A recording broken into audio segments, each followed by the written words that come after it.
ETF index mutual funds నేర్చుకుని stock మార్కెట్లో రాణించాలనుకుంటున్నారా? వెంటనే ఈ నెంబర్కి కాల్ చేయండి.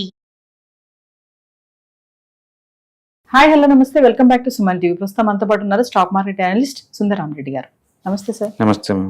సార్, బోరింగ్ బిజినెస్ చాలా సింపుల్ కదా, అయినా సరే 99% పీపుల్ కాంప్లికేటెడ్ వైపే వెళ్తున్నారు. సో బేసికల్గా బోరింగ్ బిజినెస్ అంటే సింపుల్ బిజినెస్ అంటే సొసైటీకి అవసరమైన simple business models and anybody can start at అనమాట, ఎనిబడి కెన్ స్కేల్ అప్ అనమాట. వాటిని మనం బోరింగ్ బిజినెస్ అంటారు.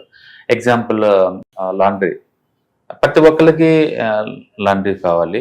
ఇప్పుడు ఇవాళ రేపట్లో చాలా బిజీ లైఫ్ స్టైల్ ఏంటంటే ఇమీడియట్లీగా లాండ్రీ చేయాలంటే కుదరపోవచ్చు.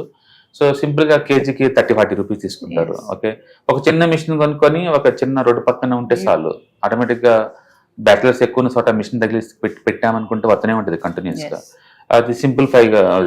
రెండోది టీ సెంటర్స్. ఒక మంచి జంక్షన్లో కనుక టీ షాప్ లాంటివి ఉన్నాయనుకోండి, షాప్ ఓపెన్ చేస్తారు 24/7 వస్తూనే ఉంటారు. ఈ college boring business. And parking LADS, ఎక్కడన్నా మనం ఆక్షన్ చేసి తీసుకున్నాం అనుకోండి car parking, it's regular boring business, money వస్తూనే ఉంటాయి అనమాట అదే పనిగా. అలాగే కార్ వాషింగ్, ప్రతి ఒక్కళ్ళకి కార్ వాషింగ్ నీడ్ కావాలి. ఇలాంటి ఏంటంటే సింపుల్ బిజినెస్ మోడల్ అన్నమాట, సింపుల్ బిజినెస్ మోడల్స్ ఇవన్నీ కూడా. అలాగే ప్యాకర్స్ అండ్ మూవర్స్, ఏదైనా సిటీ మూవ్ బయటకు పోవాలంటే ఇవన్నీ. అలాగే వేర్ హౌసెస్, ఇవన్నీ అనమాట.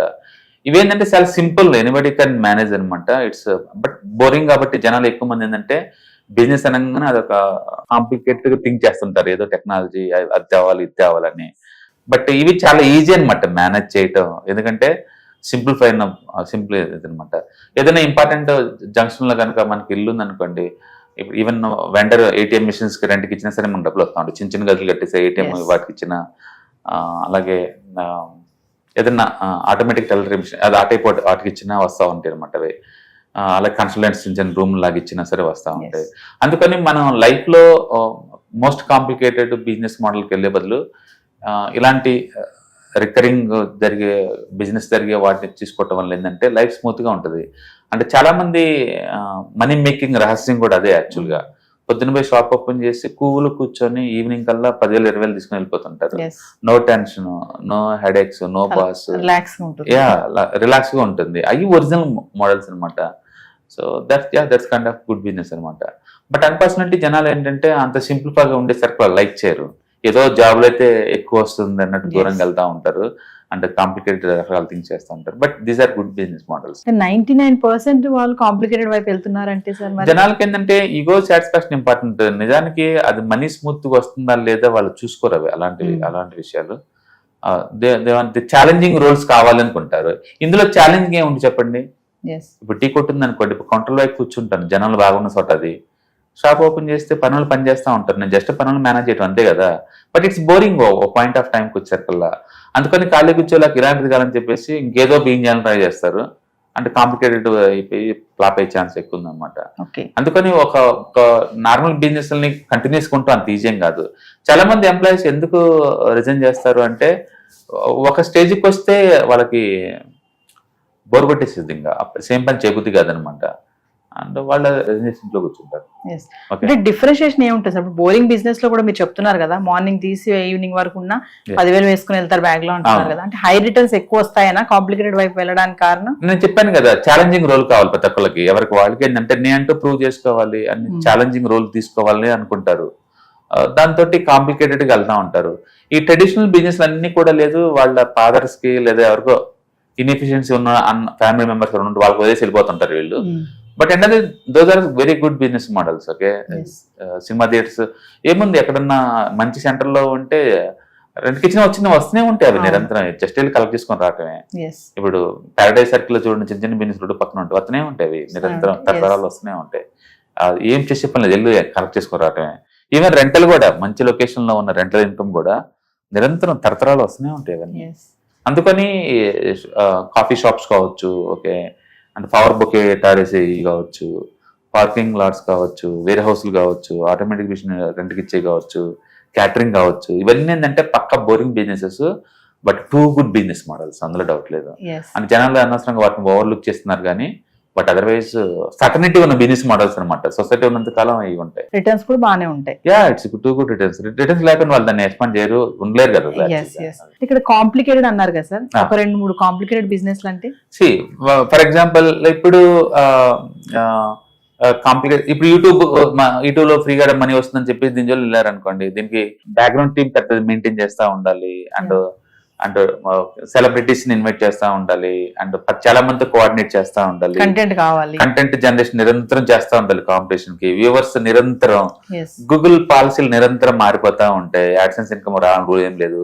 ఎవరో 2-3 సక్సెస్ఫుల్ గా రన్ అవుతున్నాయని చెప్పేసి 100 కొద్ది బిగిన్ చేస్తారు, అందులో 80% రూపాయి కూడా రాదు, మధ్యలోనే స్టక్ అయిపోయి మొత్తం ఎఫర్ట్స్ అని వేస్ట్ అయిపోతాయి.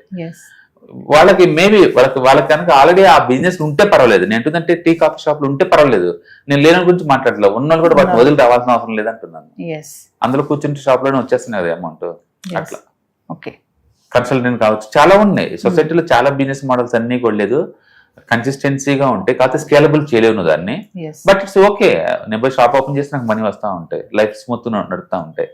చాలా మంది ఫుడ్ బిజినెస్ చూడండి, యావగ్రీన్ పెద్ద పెద్ద హోటల్స్, ఒకసారి బ్రాండింగ్ వస్తే చాలండి, కొన్ని డెకేడ్స్ కంటిన్యూ అవుతాయి. బ్రాండింగ్ బట్టి చాలు, మంచి బ్రాండ్ అంతే. అంతేదారు college boring business by default, అవి ఛాలెంజింగ్ రోల్స్ ఏం లేవు దాంట్లో, అంటే గవర్నమెంటల్ హరాస్మెంట్స్ ఏమి ఉండవు, సింపుల్ బిజినెస్ మోడల్ బాగుంటుంది, రిటర్న్స్ కూడా బాగానే వస్తాయి. మరి ఎందుకు సార్ బోరింగ్ బిజినెస్ అని ఎందుకు పెట్టారు దానికి? అంటే సేమ్ బిజినెస్ పదే అంటే ఇక్కడ క్రియేటివ్ వర్క్ లేదు, ఇంకా సేమ్ పని పదే నువ్వు చేస్తా ఉంటావు, సో ఇట్ ఈస్ కాలేజే మార్నింగ్ రావడం, ఈవినింగ్ వెళ్ళడం. మరి నువ్వు అందులో ఛాలెంజింగ్ రోల్ ఏమి చెప్పండి, ఎవరు కూర్చున్నా వర్కౌట్ అవుద్ది కదా అది. నాకు ఒక ఇంపార్టెంట్ ఏరియాలో ఒక పెద్ద కాంప్లెక్స్ ఉంది అనుకోండి, 1వ తారీఖులో రెంట్లో చేసుకుంటే నేను చేసిన పని ఏం లేదు, బట్ ఇట్స్ బోరింగ్ రోజు ఎప్పుడు అదే పని, కొత్త పని ఏం చేయడానికి చెప్పండి. అట్లాంటి అనమాట. కాఫీ షాప్స్ ఉన్న ల్యాండ్ హౌస్ ఉంది, చేసేది ఏముంది, పనులు ఉంటారు, మిషన్స్ ఉంటాయి, ఎవరో ఒక బ్యాచెస్ చేసిపోతా ఉంటారు, మనీ వస్తూ ఉంటది. అలాగే కార్ పార్కింగ్ ఏముంటుంది దాంట్లో, ఎప్పుడు వాళ్ళే పడతా ఉంటారు, బయట రానివ్వరు. అలాగే ఈ బ్రాండ్ షాపులు, షాప్ టైప్ అవి కూడా ఆ టైప్ అనమాట. ఇవన్నీ వీటన్నిటిని అంటే ఒకే మినిమం గ్యారెంటీ లాగా ఉండే బిజినెస్ మోడల్ ఏదైనా సరే, క్రియేటివ్ వర్క్ లేకుండా ఉంటే వాటిని బోరింగ్ బిజినెస్ అనుకోవచ్చు. And it's very popular actual గా. మనం టెన్షన్ తీసుకోకుండా లైఫ్ ని స్మూత్ గా గడపచ్చు అనమాట.